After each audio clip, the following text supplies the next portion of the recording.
Everyone has that one game from their childhood that was just the scourge from hell. And if you grew up in the NES generation, you had your pick. Everyone had their kryptonite. For me, it was Bomberman. It's a simple premise at first. You're a little robot guy, you're in a maze filled with bricks and hostiles, and you can produce explosives with which to deal with these things. Unfortunately, as the great Shinya Arino once commented, this is a game that requires your complete concentration. And 6-year-old me often had more important things to attend to, like a spark of Lego-related inspiration. It didn't hurt that this game could be the definition of brutal. 50 stages long, full of mobs with weird AI, and if you die, all your good power-ups went piff. It remained in the periphery of my gaming experience, on the outside looking in, as I devoted myself to plumbing the depths of Bubble Bobble and the Bugs Bunny Crazy Castle.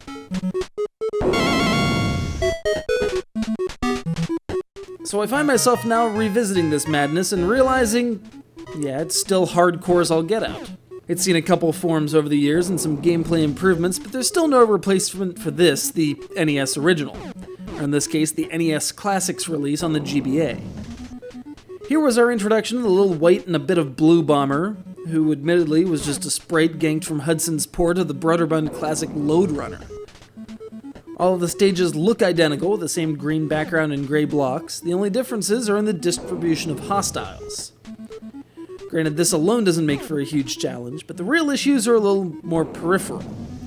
For example, unless you have the corresponding power-up, your bombs are blocking terrain, with fuses. It's not uncommon for a bomber, in his usual panic, to accidentally trap himself in a corner, leading to a few uncomfortable seconds of quiet resignation before the inevitable explosion and 9-note "you suck" fanfare. Thank you. Accidentally bomb a power-up or the doors leading to the next stage? Welcome to hell, kid, because now you're swarmed with more mobs. Fail in any way in your precious remote control, any maneuverability powers and your general will to live will disappear before your very eyes. And if you should run out of lives...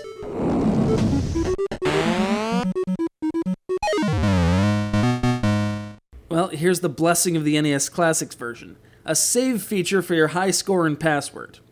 Make a mistake on letter 19, you get to re-input the entire thing. Yeah. Not only that, this version came before Bomberman discovered multiplayer. That's kind of like Street Fighter 1 in that respect. You see the beginnings of the epic experience, you know, but it hasn't quite figured itself out yet. For the NES-style experience with the potential for deathmatches, check out Bomberman Party Edition for the original PlayStation.